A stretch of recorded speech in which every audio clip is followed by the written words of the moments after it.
Company का एक और चैनल हुआ लॉन्च। अब राजस्थान के दर्शकों को प्रदेश की हर खबर से करेंगे बाखबर।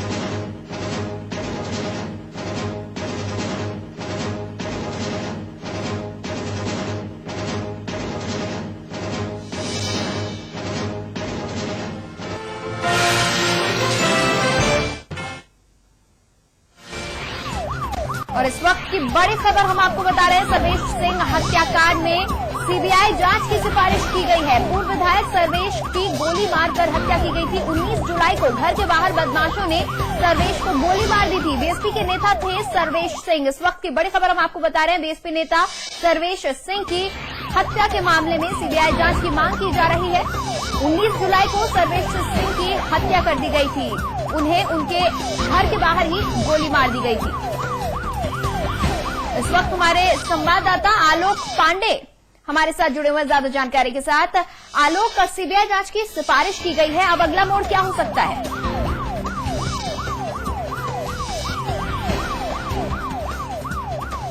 आलोक, क्या आप मुझे सुन पा रहे हैं? देखिए, सीबीआई की सिफारिश, सीबीआई जांच की सिफारिश राज्य सरकार ने आज कर दी है। लगातार विपक्ष जिस तरीके से राज्य सरकार को घेर रहा था, उसके चलते राज्य सरकार ने सीबीआई की जांच के आदेश दे दिए हैं। जो सर्वेश सिंह का भी ये सीबीआई इस केस को जल्दी ही, अगर उनकी जो कमेटी होती है, अगर उसमें ये केस अपने हाथ में लेना चाहेगी तो ले लेगी। लेकिन जो सिफारिश होती है राज्य सरकार ने वो पूरी तरीके से कर दी है। और क्योंकि विपक्ष से लगातार इस पर हमला चल रहा था, सीबीआई जांच कराई जाए, जिसके चलते राज्य सरकार ने इसकी सिफारिश कर दी है। जी सर्वेश, सीबीआई जांच की सिफारिश तो कर दी गई है। बीएसपी के ये नेता हुआ करते थे, तो ऐसे में काफी सिचुएशन जो है, जो स्थिति है, काफी इस वक्त गंभीर बनी हुई है। बीएसपी का भी हमला लगातार जारी है, सपा के लिए भी मुश्किलें बढ़ती हैं।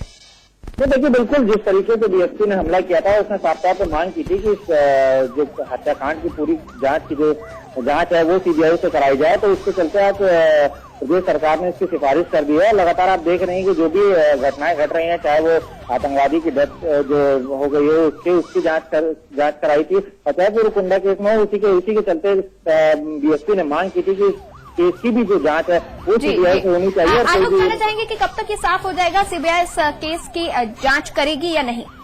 देखिए, आने वाले 4 या 5 दिन में सीबीआई इस चीज से अपना रुख देगी कि वो केस को अपने हाथों में लेती है कि नहीं लेगी। लेकिन जो जांच की सिफारिश है वो कर दी है। संभवतः ये जो जांच है वो कहीं ना कहीं सीबीआई निश्चित ही करेगी। नितिशा, बहुत बहुत शुक्रिया आलोक के तमाम बातचीत के लिए।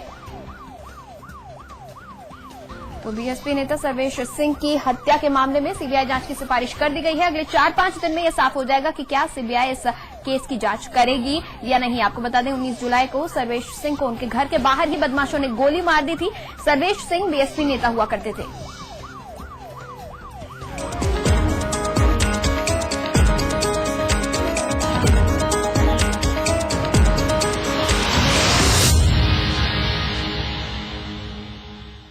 उत्तर प्रदेश लोक सेवा आयोग में नए आरक्षण नियम लागू किए जाने के खिलाफ इलाहाबाद हाईकोर्ट में दायर याचिका पर आज सुनवाई पूरी कर ली गई है। इलाहाबाद हाईकोर्ट ने फैसला तो सुरक्षित कर लिया है, लेकिन साथ ही साथ लोक सेवा आयोग में 26 जुलाई से होने वाले इंटरव्यू पर 10 दिनों के लिए रोक लगा दी है।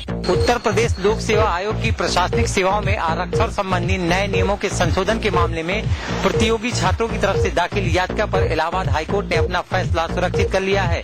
इस मामले में छात्रों के लिए राहत की बात ये रही कि आयोग ने 2011 के पीसीएस के इंटरव्यू पर 10 दिनों के लिए रोक लगा दी है। आयोग की तरफ से इस परीक्षा का इंटरव्यू 26 जुलाई से होना था। जस्टिस राकेश श्रीवास्तव और जस्टिस के.एल. महापात्रा की खंडपीठ में कई घंटों की सुनवाई के बाद अदालत ने ये फैसला सुनाया। इससे छात्रों को थोड़ी राहत मिली है। फिलहाल इलाहाबाद हाईकोर्ट ने लोक सेवा आयोग में 26 जुलाई से होने वाले इंटरव्यू को 10 दिनों के लिए रोक दिया है। इसके बाद अब ये इंटरव्यू अभी फिलहाल नहीं हो सकेंगे, लेकिन साथ ही साथ फैसला सुरक्षित कर लिया है और तब तक छात्रों में इस बात की बेचैनी रहेगी कि आखिर फैसला इलाहाबाद हाईकोर्ट क्या सुनाता है। इलाहाबाद में लोक सेवा आयोग के आरक्षण मुद्दे पर आज जैसे ही हाईकोर्ट का फैसला आया, वैसे ही छात्रों में खुशी की लहर दौड़ गई। उन्होंने अबीर गुलाल उड़ाकर जश्न मनाया। उत्तर प्रदेश लोक सेवा आयोग के प्रशासनिक सेवाओं में संबंधित नए नियमों में संशोधन के मामले में प्रतियोगी छात्र मोर्चा द्वारा दाखिल याचिका पर हाईकोर्ट का फैसला आने के बाद मानो छात्रों में खुशी की लहर दौड़ गई हो।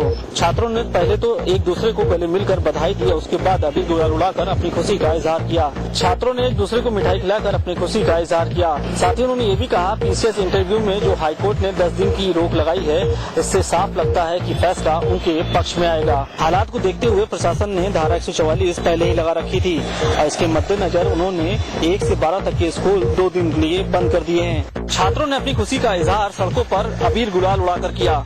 हालांकि अभी भी छात्रों को विश्वास है कि हाईकोर्ट का फैसला उन्हीं के पक्ष में आएगा।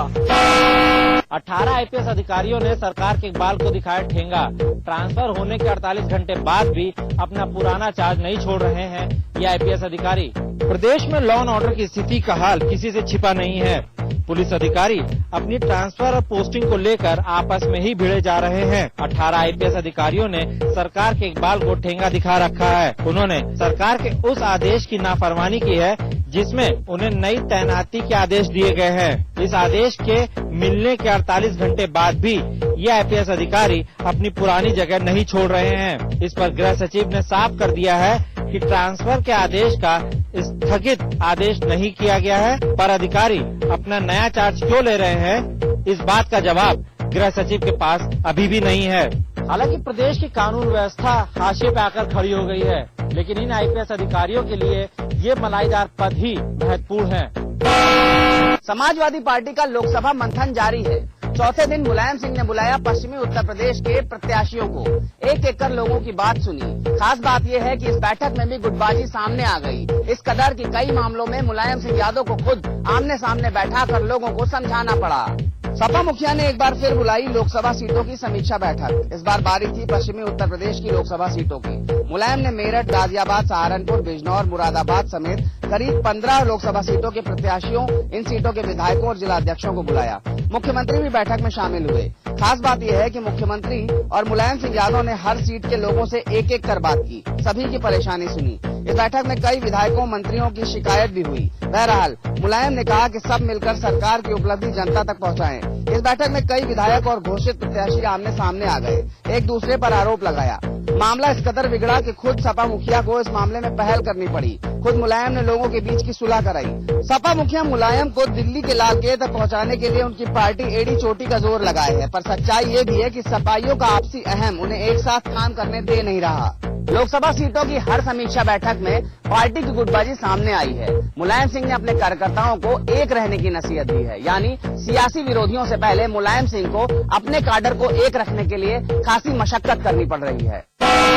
समाजवादी पार्टी ने लगाया है सपा के समर्थन पे टिकी केंद्र सरकार के ऊपर यूपी के साथ भेदभाव करने का आरोप। सपा महासचिव रामगोपाल यादव की माने तो गाजियाबाद में मेट्रो का काम शुरू नहीं हो पाया, जबकि गुड़गांव में कांग्रेस के इशारे पर काम शुरू कर दिया गया है।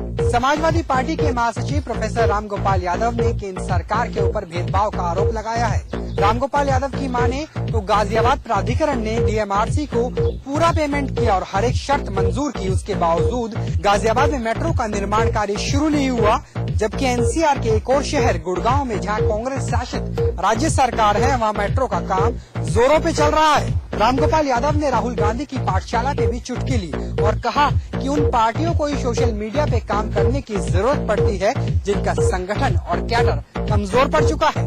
यूपी कांग्रेस प्रदेश अध्यक्ष निर्मल खत्री ने रामगोपाल यादव के सभी आरोपों को सिरे से खारिज करते हुए कहा कि अगर कांग्रेस को यूपी के साथ भेदभाव करना होता तो योजना आयोग का पैकेज प्रदेश के लिए बढ़ाया नहीं जाता, और ये भी कहा कि वो पार्टियां कैडर और संगठन की बात कैसे कर सकती है जो खुद जातिवाद पर राजनीति करना जानती हो। डरो नहीं, मिलकर लड़ो, ये आह्वान किया है कांग्रेस उपाध्यक्ष राहुल गांधी ने, जो दिल्ली में देश भर से इकट्ठा हुए पार्टी के प्रवक्ताओं को सकारात्मक सोच का सबक सिखा रहे हैं। मकसद है मिशन 2014 यानी लोकसभा चुनाव की तैयारी और उसमें फतह हासिल करना। कांग्रेस उपाध्यक्ष राहुल गांधी ने कहा कि डरने की नहीं बल्कि लड़ने की जरूरत है ताकि सच को सामने लाया जा सके। राहुल ने सोच को बदलने और सकारात्मक सोच के साथ देश में बदलाव लाने की बात कही। राहुल की इस पाठशाला में कांग्रेस कार्यकर्ताओं को सोशल मीडिया के इस्तेमाल की भी ट्रेनिंग दी जाएगी। ताकि चुनाव को लेकर छिड़े साइबर वार में कांग्रेस मजबूती से टक्कर दे सके। गौरतलब है कि कांग्रेस ने दिल्ली में देश भर के करीब 100 से ज्यादा प्रवक्ताओं की वर्कशॉप बुलाई है। 2 दिनों तक चलने वाले इस वर्कशॉप का कांग्रेस उपाध्यक्ष राहुल गांधी ने उद्घाटन किया। जवाहर भवन में आयोजित वर्कशॉप में पी चिदम्बरम, आनंद शर्मा, जयराम रमेश और मनीष तिवारी जैसे कई बड़े कांग्रेस के दिग्गज नेता और मंत्री प्रवक्ताओं को संबोधित करेंगे।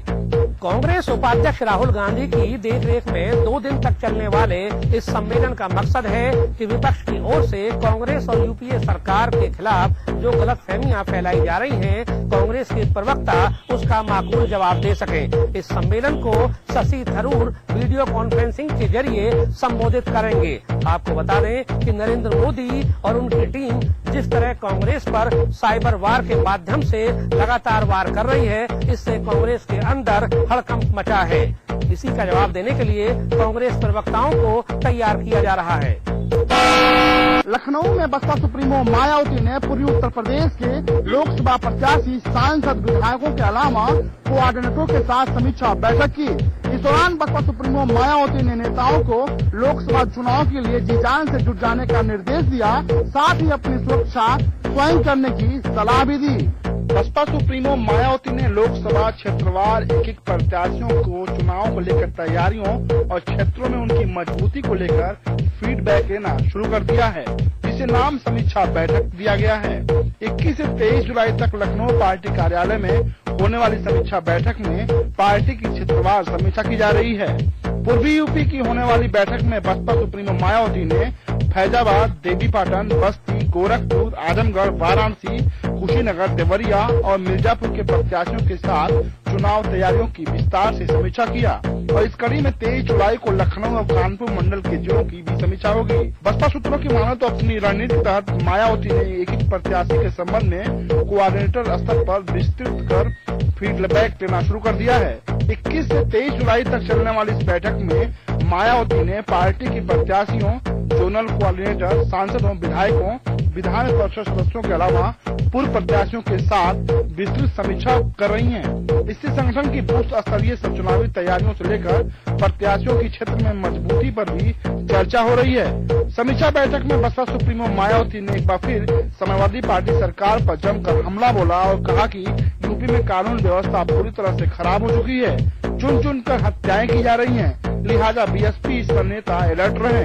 बीएसपी नेताओं को सुरक्षा सरकार नहीं मुहैया करा रही है, लिहाजा पार्टी के नेता अपनी सुरक्षा स्वयं करें और सावधान रहें। साथ ही लोकसभा चुनाव के मद्देनजर जी जान से जुट जाएं और हर वर्ग के लोगों को बसपा से जोड़ें ताकि 2014 का मिशन बहुजन समाज पार्टी हासिल कर सके।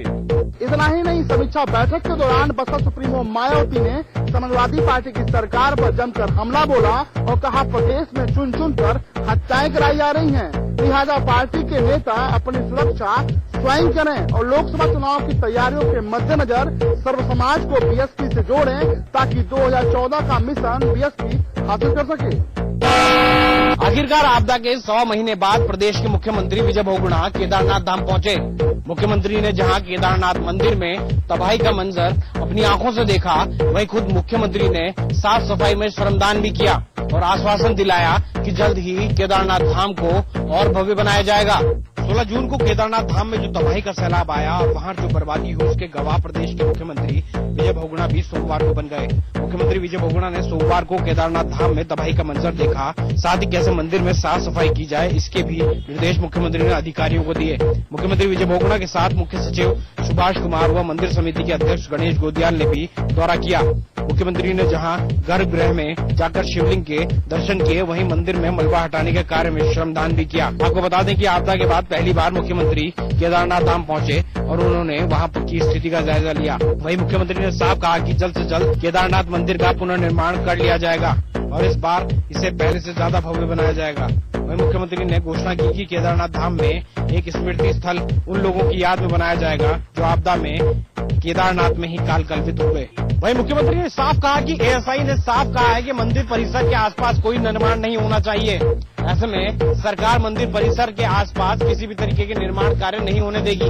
वहीं मुख्यमंत्री के अनुसार मंदिर परिसर की साफ सफाई के लिए EPIL कंपनी को लगाया गया है। इसके अलावा एएसआई भी इस काम में मदद करेगी। वहीं मुख्यमंत्री के अनुसार मंदिर सुरक्षित है, गर्भगृह सुरक्षित है और मंदिर को कोई नुकसान नहीं हुआ है। उत्तराखंड में महीने भर पहले आई दैवीय आपदा में बेघर और बेसहारा हुई औरतों को सहारा देने के लिए सूबे का महिला एवं बाल विकास विभाग आगे आया है। विभाग भारत सरकार को प्रपोजल भेज रहा है जिसे क्योर नाम दिया गया है। इसके जरिए महिलाओं के कल्याण के लिए दीर्घ एवं लघु योजनाएं बनाई जाएंगी। जी हां, उत्तराखंड सरकार ने राहत एवं बचाव कार्य के बाद अब लोगों को सीधे सहायता देने का फैसला किया है। इस कड़ी में सूबे के महिला एवं बाल विकास विभाग ने केंद्र सरकार को एक प्रस्ताव भेजा है जिसे क्योर नाम दिया गया है। इस प्रस्ताव